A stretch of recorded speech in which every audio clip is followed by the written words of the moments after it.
Bonjour, mes amis. Ici parle Martin. Soutenez mon travail.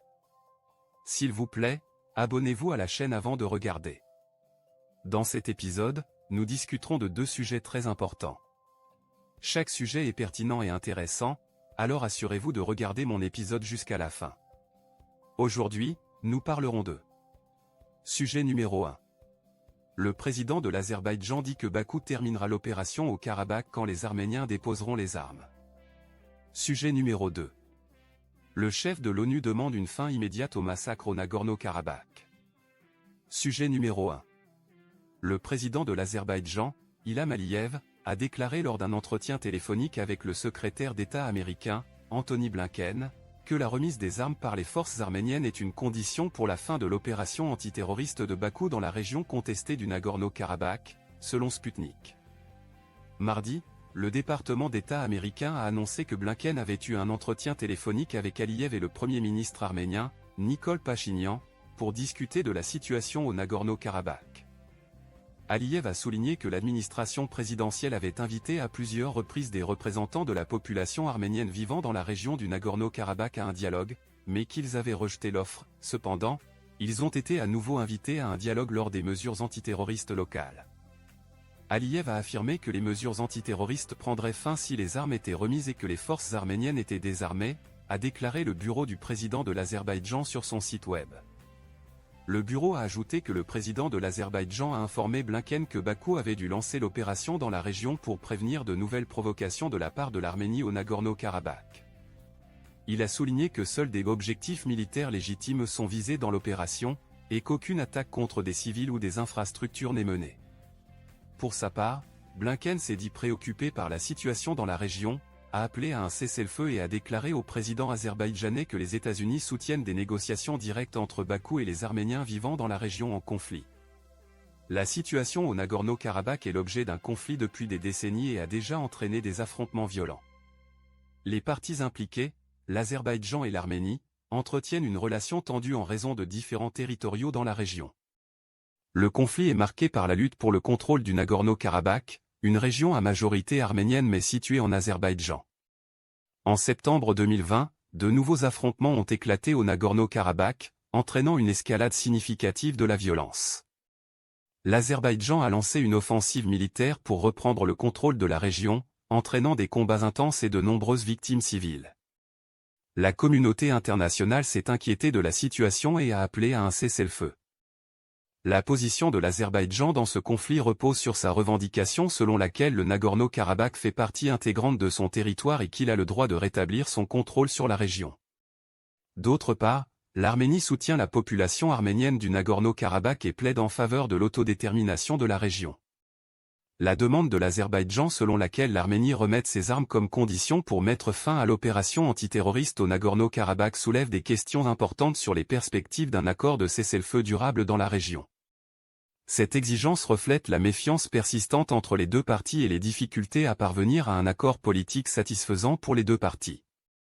D'autre part, l'appel de Blinken à un cessez-le-feu et au soutien des négociations directes entre l'Azerbaïdjan et l'Arménie reflète l'approche des États-Unis visant à rechercher une solution pacifique au conflit. Les États-Unis, comme d'autres acteurs internationaux, se sont efforcés de jouer un rôle de médiateur dans le conflit et de promouvoir un processus de paix durable dans la région. Dans ce contexte, il est important de se rappeler que la population civile a subi les conséquences les plus graves de ce conflit. Les rapports faisant état de victimes civiles et de dommages aux infrastructures suscitent des inquiétudes et une condamnation internationale. La protection des droits humains et la sécurité des civils doivent être une priorité dans toute solution à ce conflit. Il est essentiel d'ouvrir un dialogue significatif entre l'Azerbaïdjan et l'Arménie et de travailler à la construction de la confiance en vue d'une solution pacifique et durable au Nagorno-Karabakh. Cela nécessitera des concessions et des compromis des deux parties, ainsi que le soutien continu de la communauté internationale. Maintenant, nous invitons les lecteurs à partager leurs opinions et perspectives sur cette situation. Que pensez-vous qu'il faut pour parvenir à une solution pacifique au Nagorno-Karabakh ? Quels sont les défis les plus importants à relever pour parvenir à un cessez-le-feu durable ? Vos commentaires sont précieux dans le contexte de cette question complexe et délicate. Thème numéro 2. Le chef de l'ONU demande la fin immédiate du massacre au Nagorno-Karabakh. le secrétaire général des Nations Unies, Antonio Guterres, a vivement exhorté à mettre immédiatement fin aux affrontements dans le territoire disputé du Nagorno-Karabakh, où l'Arménie a accusé l'Azerbaïdjan de mener une épuration ethnique. Guterres a fait un appel ferme pour mettre fin immédiatement au combat, à la désescalade et au strict respect du cessez-le-feu de 2020, selon son porte-parole, Stéphane Dujarric. L'Union européenne, les États-Unis, la France et la Russie ont également appelé au calme dans cette région disputée, qui abrite une population majoritairement arménienne mais qui est reconnue internationalement comme faisant partie de l'Azerbaïdjan. Au cours des derniers affrontements, des dizaines de personnes ont perdu la vie et plus de 7000 ont été évacuées de leur foyer, après que l'Azerbaïdjan a annoncé le début d'une opération antiterroriste dans la région. Le ministère de la Défense de Bakou a déclaré que son opération militaire continuait de réussir mercredi, malgré les appels de Washington à arrêter la violence. Après des mois de tensions croissantes, l'Azerbaïdjan a envoyé des troupes appuyées par des attaques d'artillerie pour soumettre la région séparatiste. Moscou, qui agit en tant que médiateur entre les deux pays, a exhorté les parties en conflit à mettre immédiatement fin au massacre, à cesser les hostilités et à éviter les victimes civiles, selon le ministère russe des Affaires étrangères. L'Arménie et l'Azerbaïdjan se sont livrés à deux guerres pour la région, l'une dans les années 1990 et l'autre en 2020. Mardi, le secrétaire d'État américain, Anthony Blinken, a parlé au téléphone avec les dirigeants de l'Arménie et de l'Azerbaïdjan, tandis que le président français, Emmanuel Macron, a également discuté avec le Premier ministre arménien, Nikol Pachinian. Blinken a exhorté Bakou à mettre immédiatement fin aux actions militaires au Nagorno-Karabakh et à réduire la situation lors de sa conversation avec le président Ilham Aliyev, selon le porte-parole du département d'État, Matthew Miller. La présidence de l'Azerbaïdjan a déclaré que l'Arménie devait hisser le drapeau blanc sinon les combats avec les séparatistes se poursuivront. Cette situation au Nagorno-Karabakh suscite une préoccupation internationale en raison de son historique de conflits passés et de l'escalade actuelle de la violence. L'appel du secrétaire général de l'ONU à un cessez-le-feu immédiat reflète l'urgence de la situation et la nécessité d'éviter davantage de pertes humaines et de souffrances dans la région. Le différend autour du Nagorno-Karabakh est un conflit enraciné dans l'histoire de la région, avec des racines remontant à la chute de l'Empire ottoman et à l'effondrement de l'Union soviétique. Pendant des décennies, l'Arménie et l'Azerbaïdjan se sont disputés le contrôle de cette région montagneuse, qui revêt une importance stratégique et symbolique pour les deux nations. Le cessez-le-feu de 2020, médié par la Russie, avait permis une pause temporaire dans la violence, mais les tensions ne se sont jamais dissipées complètement.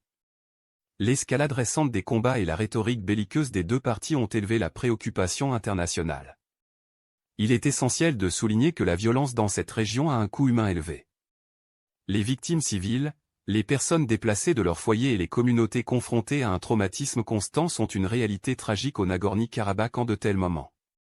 La communauté internationale doit travailler ensemble pour mettre fin à cette situation et trouver une solution durable qui respecte les droits et les aspirations de toutes les parties impliquées.